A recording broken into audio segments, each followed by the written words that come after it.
Hello and welcome to Comic Solving Problems. I'm Stephen Allen. And I'm Eric McElroy, and welcome to the show where comics solve problems. Boom. Sort of. We discuss problems, really. I don't think we've solved like 3 things, I think, in the last 2 years. By accident, yeah. Yeah, not intentionally, because that would put us, if we did solve all the problems, we wouldn't have a show to do. Which actually might have been handier for us, because this is a brave new world moving forwards, because sometimes we'll still do the live versions of the show, but this right now is pre-recorded. What? It's amazing how you and I aren't here right now. We're off doing something else. I'm actually sat watching this because it's the first time we've done this, which really shows a waste of human endeavor. But it does mean you can still engage. The chat is still live and people can still follow along and communicate with each other. And we will be communicating as well, but in a non-live version of ourselves. Yeah. Some days we'll knock the show together first. Yeah. So the show is live, but the chat is pre-recorded. Yes. Is that how you explained this to me? Whichever comes first. Okay. All right. Fair enough. So yeah. So we will sometimes be live. Right now we are live as we record it, but not live now. Yeah. Yeah.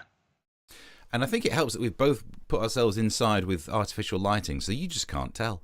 Don't know. We've really managed to find a bunker each just to ruin any sense of daylight, so who knows what time it is. And still, in the spirit of lockdown, when we started the show, still, I got nothing on from the waist down. Been that way for 2 years. So, yeah, I think so. That chair's resale value's gone downhill, hasn't it? Yeah, well, I put some cling film down. Oh, cling film. Even. Yeah. God. Not a towel for comfort, a cling film, so it's all like a pre-packed chicken down there. Lovely. Organic pre-packed chicken, please. Got standards here. Quail. Yeah. You say quail? Quail, yeah. Well, because chickens are, bless them, they are quite big in comparison. Yeah, that's true. Yeah. Nothing like, Anyway, we've got a couple of problems that we're going to solve today. You can still engage in the chat, of course. You can subscribe to the channel. Make sure to like the smash button thing. And like the smash button. And if at any point you want to encourage us to stay live but not live, you can always put a donation in the Ko-fi. Wrong one. Yay, there it is. That's it. There we go. Cool. So I think, Steve, you were going to take us off with our first problem? Yeah, we can jump straight into that, which, look, I need to talk about. It's front page news. It's important stuff. It's a scary time. Let's go to the front page of the Times. Mm-hmm. And by the way, before you panic, I'm not talking about the top corner story. Let's just get that up. Is it ever too late to learn to ski? The answer is yes, when you're going down a hill. It feels like they don't need to even do a full story on that. That's just obvious. The more concerning front page is this part. Diplomacy can still save Ukraine, insists Johnson. For a few days now, we've been hearing about Boris Johnson making his way to Ukraine to try and avert a crisis over there. And I think we all think he is the wrong person for the job. Because if ever anyone could have managed to tip something into war, it's going to be him, isn't it? He had one job when he was foreign secretary with the Zaghari Radcliffe lady. So all you got to do is say she's not a journalist. Blah, blah, blah, teaching journalism, but she's in prison for a long while. So if ever there's an opportunity for him to turn up and say just one phrase, next thing you know, we'll be at war. And I have started to worry about this, as you can see on another of today's front pages. The way they phrase it, last-ditch efforts to stop war in Europe. And I think it's worse for me than it is for you, Eric, because of the ancestry. Is war in Europe has happened a couple of times, and it doesn't half often mean that people like me end up getting drafted and sent in. And I'm worried because I don't think I've got the oomph these days. I would no, not what with my bad back. Being conscripted, you're kidding me, aren't you? So I'm very worried that I'd be sent into war. Yeah. It's not. Because the first two, they always go for like working class people get sent in. In fact, this is one of the reasons why I was quite happy about getting a chemistry degree. Because I presumed if ever war broke out again, they wouldn't send me to the front line. I'd be sent to a factory, which just seems a hell of a lot safer. Even with me making the bombs. The ones that the enemy usually bombs first. Yeah, but they're also not incredibly friendly to the soldiers on the front line. I take your point, but you know what I mean? I think I'd rather end up in a factory because at least we get lunch breaks. But anyway. I still think the age of conscription has passed. Yeah, but these days that somehow they'll have changed it. They keep moving the pension age up and up.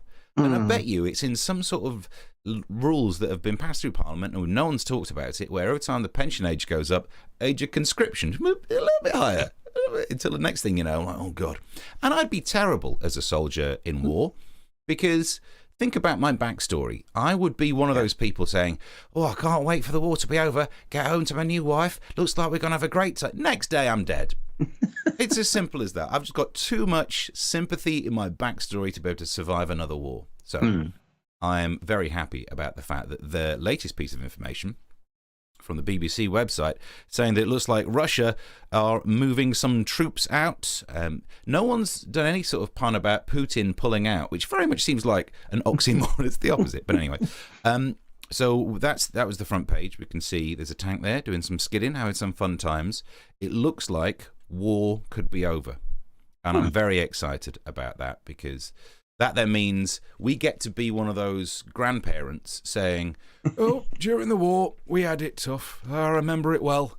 It were a Tuesday, just after Valentine's Day, so the mood was already sour. But back then, Boris Johnson were our Prime Minister, before all that legal trouble he had. And he went out there, no hope for war, no one wants war. But a workplace accident could have been good for him, but no, none of that happened. But Putin pulled out, which is, as we used to say back then, an oxymoron. What's that, young kids? What's an oxymoron? Is it someone who went to Oxford and is an idiot? No. Back then, we called that a Prime Minister. So I'm looking forward to being that kind of... And scene. The pre-recorded version involves me doing them live rather than pre-recording them. Nice. At least I have the script down there, so that's all right. So yeah, I think. Well, actually, I'm not done with the war coverage, by the way. So it looks like war is over. Yay! John and Yoko won. But then,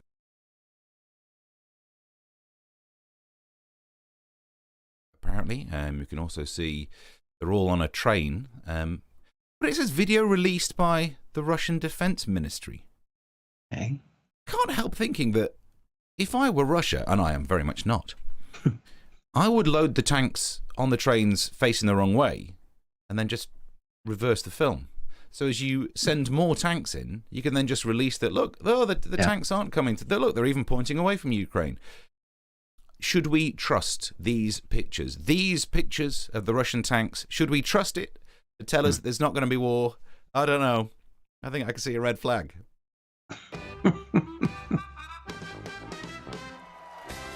Nice. Yeah. Thank you very much. My joke.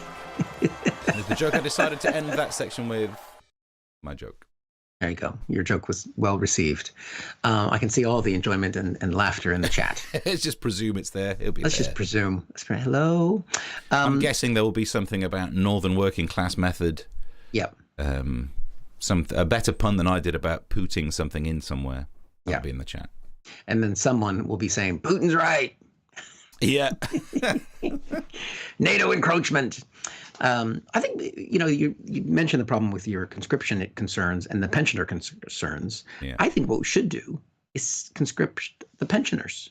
Interesting. Talk me through it. I mean, they already are reminiscent about wars that they were never in. I mean, the current pensioners, maybe were in Vietnam, but they didn't really have any wars. It's not, it must be hard to be an old person now when your parents were able to actually talk about real strife. But these pensioners, Yeah. Back when I was in the Falklands, no, it lasted like a day. I'm sorry. It's not a war. That'd be like us going on about the Grenada invasion that Reagan had. Do you even know about that? Yeah, no, I remember that. Yeah, 30 seconds. For us, it was Grenada was one of the ITV channels up in the northwest, so it sounded terrifying. A television studio in the northwest of England has been invaded today. Reagan would have done that, anything to distract from some of his scandals. He was an actor, so it made sense. Yeah, he was confused a lot, but because he used to quote things that happened that were actually scenes from films that he'd been in, which nowadays, with reality television stars being president, it's really not that far off. But I'm saying sign him up. It'll give him something to do. They get nice. It's all about the food on the front lines, and it'll help with that pension age problem. Yeah, that'd solve that. Yeah. If this does turn into war in Europe, how long do you reckon it'll be until America joins in? It's not. We're not going to get involved. Not till it's clearly winnable, and then we'll come in. That's kind of how we roll. Yeah. Yeah. And we don't join wars unless the Germans are, on the losing side. So. Oh, yeah. Interesting. So if the Germans side with the Russians, then we might get in the game. But otherwise, because we haven't actually fought against the Russians. They were, World War I, World War II, they were on our side both times. Or at least having a common enemy. Yeah. Yeah. So. Yeah. Proxy war in Afghanistan as well, so nothing actual toe-to-toe. Yeah, be fine. But, other than in the film Wolverines. Or not Wolverines, Red Dawn. Wolverines was the name of the team. I'm not going to shout Wolverines because I did. Are you getting confused between sound. things that happen in films and the real life thing? Are you trying to be president? Oh my God! I knew there'd be an exclusive in the show. You're running. He's running. I'm running. That's why we had to pre-record. Yeah. And I can see a lot of support in the chat. That's actually there's nothing there. That screen isn't even on. But anyway. Lovely. Nicely up to date on that one. Yeah. So I'll just do the plug of saying, spread the word, get people watching on the YouTube. That's where your chats can be. You can chuck some money in the pot to keep this project up and afloat, like a big red submarine, and Twitter. Yep. Well, so I think another problem we need to look at is there might be, and I hate to say this, there might be some situations where we can't trust some things that have been said or released by the former president of the United States, Donald Trump. Oh, my God. I know that's really difficult for a lot of people to hear, but apparently just recently, Trump's accounting firm, Mazars, I think that's how you say it, are saying that the last 10 years of Trump's financial statements might not be reliable. I'm sorry to shock everyone. I'm sorry.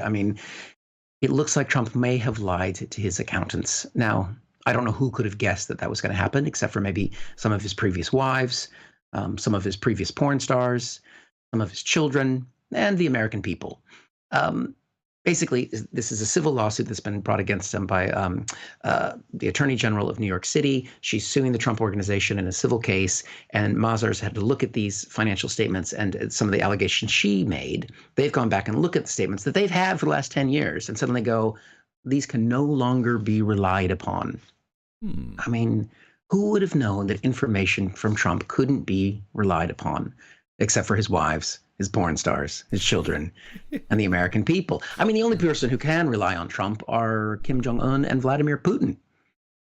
So at least there's some. You're right. There's some people. I want to say that to Trump's credit. If you are a dictator or a fascist, he's your guy. He's there for you.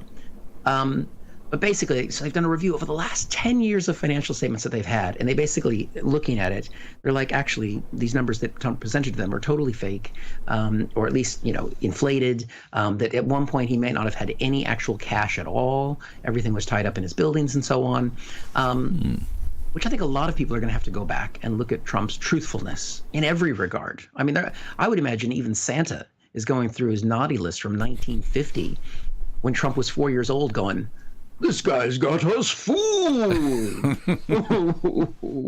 Which is the opposite of a ho ho ho. It's a so I can do acting too. Yeah. That's the real Northern guy. Not you.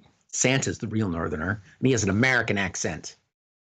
Are you doing an American accent in that? It's an American Santa, because Santa's American. The story, there's facts about we don't know. It's one of these stories where now that it's been released, of course, the different sides of the argument are going to just embellish the facts that they like. Some people are going to say that, she's just on a witch hunt to try and bring Trump down. People who are against Trump and for reality are going to say this proves that he basically, never had any money all along. But it does mean actually, I don't know about you, Steve, but it does mean that I have more in common with Trump than I ever thought.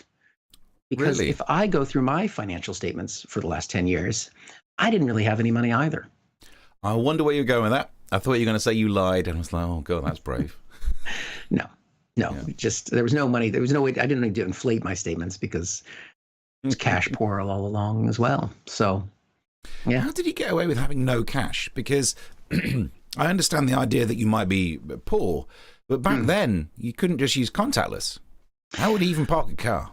Well, apparently one of the lines I saw was that he basically had enough cash to do whatever transaction he was doing at the time. So it's all a shell game.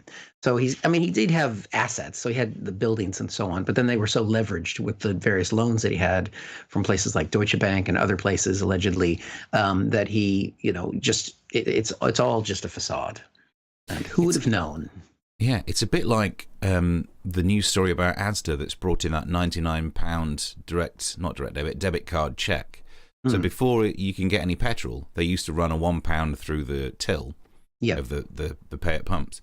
And now they've changed it so it's £99, which means if you want 30 quid's worth of petrol, they'll check your bank account to see if you've got £99. So if you don't, if you've got 70 quid, you could afford 2 tanks, but you can't buy it from Asda.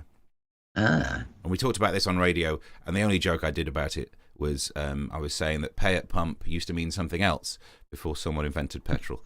And of course, that's what you're going to get. £99 as well, because that's back then it's quite a lot. You expect some good pumpage. But imagine hanging around for the pound back at the end for the change. Oh dear, honestly, that's got to be. Yeah, I'd rather invest £99 in that than £1, but that's just me. Fair enough. Yeah. Quality over quantity. Got to swipe the card. Brilliant. So yeah, are we surprised then that Trump is a big old liar, especially about money?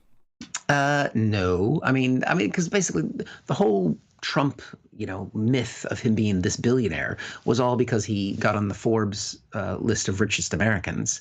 And then because he was on that list, banks went, oh, well, he must be super wealthy, so we'll give him money. But he got on that list by inflating his financial statements and lying. And so when people would say, well, how much is this flat worth? He'd say it's worth $10 million. And then he'd go over here. And when he went to the bank, he said, I'm losing money on that. I can't afford, or when he went to the tax man, he would say, oh, that building's derelict. I shouldn't pay taxes on it. Is this going to be like Al Capone? Get him on the tax issues. Gunned down by an old-fashioned Tommy gun? Yeah. No. It could be the issue that finally gets him, because there's so many. You would think just momentum. There's so many lawsuits against him, so many investigations. You would think at some point. He's being investigated by the Attorney General in Georgia for trying to influence the election results. All of these cases. It's just, but. But all of those are going to be more divisive. So if he gets in trouble for trying to influence the election results, half of America will still be like, no, the result was that he won. Whereas tax is tax. You break that tax law, everyone gets in trouble. But he spins that as he's a smart guy because he doesn't pay tax. Only idiots pay tax. Which the problem is most people in America pay tax. So he calls all Americans idiots. But then his idiots like being called idiots. Kinky. Okay. Well, kinky. We'll see how that story goes. That's not the word I expect you to say. Not interesting or fascinating or irrelevant. Just kinky. Tax. File that return. This is going to end up being one of the memes that comes out of the show. Kinky. You can spread the memes via the YouTube. There's the link for that. Pass it on, get people watching. And you can donate at the kinkykofi.com/comic solving problems, and also Twitter. Are ready for another story? Oh yeah. This is into the any other business stuff, isn't it? Yes. You won't believe it scandal. I've got a couple of stories that you won't believe before we kick off into. Or did I go first? Yeah, you go. So you hang on. You lost track. I'm the even numbers. There we go. You won't believe it. So a couple of news stories that I want to go through in today's You Won't Believe It. Firstly, let's look at this story to do with Holly Ramsey. Okay. I obviously straight away very scared because the last time someone called Steve Allen passed a comment on someone with the surname Ramsey, I got in trouble for it. So it's not her though. This is Holly Ramsey, not Tilly Ramsey, sizzles in a plunging leather dress as she celebrates self-love on Valentine's Day. Okay. Don't hold back. Every day can be self-love day, if I'm understanding what you're doing. And then she even posted about it on Instagram. There we are. Happy Valentine's Day. For me, it was a day of self-love, love heart, and then a big stick. What's that? What's going on with that? That looked like a small stick to me. Well, yeah. I suppose it's the size of it. Depends how big your heart is. So anyway, she was saying that Valentine's Day, if you're not in a relationship, can be about self-love. And let me tell you, even if you are in a relationship, it very much can be about self-love. Just depends on it. But we're no experts when it comes to self-love.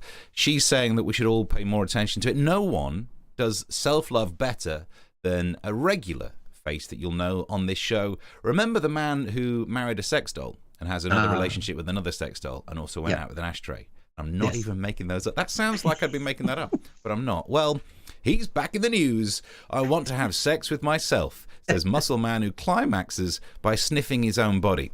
A couple of things in that story then. He wants to have sex with himself. Good. You should have a word with Ollie Ramsey, because it's a great day for it. But I think climaxing by sniffing yourself is probably the new version of the moral of Midas, because it seems like it'd be really good if you touch everything and it turns to gold. But by the end of the story, we realize he's isolated. He can't do anything. He touches his wife, she turns to gold. He can't eat anymore. It's horrible. And I think the same is true of being able to climax by sniffing yourself. Yeah, it'll be fun when you want it to happen, but when you're rushing to get out the door, is this shirt okay? So it's no way to live, is it? It's absolutely no way to live. Your orgasm face. Yeah. Oh, I had a little time earlier on to try and work out which way to go on that. I think I made the right comedic choice. Right comedic choice. What else is in there? Oh, another you won't believe it story. This is about a UK beauty spot that's haunted by a foul-mouthed ghost that shouts, hang on, I got a beep somewhere, off at visitors, which I just imagine it's the kind of old person who likes going to National Trust places. It's not a ghost, is it? It's just someone who's really frail and they don't really like people too much. There's a quote from the story. A woman claims that she had a ghostly encounter with a foul-mouthed woman in white who told her to, I won't use the beep again, while visiting a UK beauty spot. Other people have seen this ghost. When I was about 17, on my way back home from work, driving along a cold road, I saw a bright white figure on the side of the road, so I slowed down. It appeared to be a woman completely dressed in white, old-fashioned clothing. I point out again, this is said by a 17-year-old. The 17-year-old's old-fashioned clothing is like, oh, just normal jeans without rips in. Is that what it is? Or, oh, they stonewashed, granddad. Oh, just a normal person wearing a white outfit. That's what you get there. There was another story that the people, whoever wrote this, did more research to see if there were other ghostly sightings other than this ghost that swears. Another said, I've seen what looks like a tall figure with a long dark coat on outside, oh, the coat was on, I suppose, outside the pub, on the edge of the road, checked back and no one was there. That story again, person goes into a pub. But, ooh, it was spooky, because the next thing I know, they disappeared from outside a pub. However, the idea that there is a ghost out there, an old white woman who's using a lot of foul language, pretty sexy. Now, I don't know if anyone's actually got down dirty with her, because she does the dirty talk. But I tell you, someone who would absolutely love to bang a piece of that. There he is, you know it. If he's not in the newspaper next week saying, I want me some ghost action, I will eat my lack of hat. There we go. That's some of the stories you won't believe. Yeah. Maybe you might have some. I do. Nothing quite as sexy as having sex with an ashtray, but this is just shocking and disappointing for any animal lovers, especially dog lovers out there. Apparently, you can't just say that your dog is 1 year is 7 years in the dog's life. Like, they've just taken that away from us now. Now, this is problematic because now I don't know how to gauge when my dog can do certain life events. I don't know when he, is past the age of consent, even though we have castrated him, so there's not much point to that. I don't know when he's old enough to drink. I don't know when he starts his pension.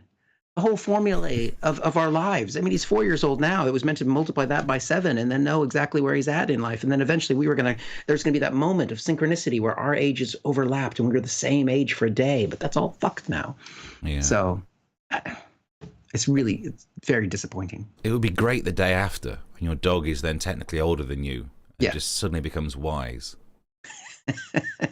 Teaches you a thing or two about life. How to fetch. Main skills like that. How to shit in the garden. I know how to do that already. So yeah, they just science. I know you're a fan of the science. They just take away all the things that matter. Plus, if you read the story, they've looked at all these different size dogs and they're trying to figure out how the different dogs age separately. That's what they're spending science on when we haven't even fixed COVID yet. Spending science. Who gives a shit how old the dog is? It's either alive or dead. All right, Schrodinger. It's not in a box. He's getting pretty deep. Another. This is my final story you won't believe, and that's to deal with some gazpacho police. This is everybody's favorite nutjob Marjorie Taylor Greene in the U.S. House of Representatives was trying to make a statement saying that all COVID rules were like the Nazis and Gestapo police, but she called it gazpacho, which, of course, if you don't know, is a Spanish soup with tomatoes. And I think that she's missing a few tomatoes in her soup, if you know what I mean. I mean, this is the woman who became famous because she talked about Jewish space lasers causing problems for fires and stuff. But now she's going after the real criminals, the gazpacho. She's probably worried because those Jewish space lasers could heat up her gazpacho soup. And that could ruin your day. That'd be typical of the Jewish space laser people. Ruin my soup. Hate the Spanish as well. So, yeah, I mean, she's just an idiot. And so I guess that is actually, we should have changed it there. You will believe that Marjorie Taylor Greene has said something stupid. I mean, the problem with that is, though, that the phrase soup Nazi was always synonymous with that Seinfeld episode. And now ruined. She's taken that away from us. This is what they do. Damn gazpachos. Oh, foiled again. The only thing that's bothered me out of all the news we've covered. Oh, it's not an easy one to solve either. That's it for me as far as news and other things. Yeah. And we look at the comments and hope that there are some there because we can't see them right now. Really awkward. There'll definitely be some comments there because, as I said, I'm not working. Fuck are these guys? I'm not working tonight, so I'll be sat there watching old episodes of House, but also watching. Actually, no, I will watch this on the big screen. I'll get to see what this looks like live on a big screen. Ooh! You can tweet a picture of it. Yeah, live while it's happening, and make it look like we have. You can use one of your 20 accounts to make it go. Look at that, 15 retweets. Viral. It must be popular. Yeah. But yes, the show will be broadcast as live every week at 9:00 British time, and we will be live at different points when our schedules allow. It's opening up. Don't blame us. It's the end of the COVID rules. What's the first casualty of opening up? It's our ability to always be free on a Tuesday. Yes. Damn it. If they'd have mentioned that would have got rid of all of those lockdown protesting. You know, in New Zealand where people were doing their protests and they played Barry Manilow music at them. And that's not going to make that many people leave. Play Enya and people would run for their lives. But if you'd have told them that if you don't have lockdown restrictions, we can't be live every single week, I think everyone would get vaccinated. Yeah. Well, don't worry. There's another variant coming, I'm sure. That's true. Yeah. Yeah. Lovely. So in the meantime, do make sure to subscribe to the channel. Please share the videos that we put out there and follow us on the social medias. And if you'd like to, you could give us some money. Anything would help. A couple of coins. We literally will work for pennies. God, please. But yeah, otherwise, this weekend, you got anything to plug other than? I can't remember. I'm probably gigging. I'm in Brighton Thursday night. Ooh. Doing a newspaper review on that there telly on Wednesday. Have you got any of those this week? I'm on Thursday night on the telly thing, and I'll be in Wimbledon at Crack Comedy on Saturday, and I think Friday I might be taking the night off. Sweet. Which is another way of saying I didn't get booked for a gig.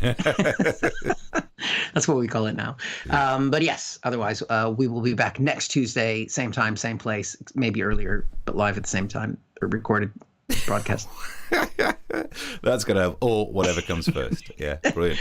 But I think we are going to start a mailing list so that people can keep track of what we're doing and stuff. So that's another project, and we'll get people signed up for that. So we'll get that released, and we will show that next Tuesday. Yeah, beautiful. Where you can join us there. So otherwise, next time we'll see you later. Bye. Thank you for watching this from Comic Solving Problems. And if you feel like it, go ahead and like the video. Or subscribe. Commitment.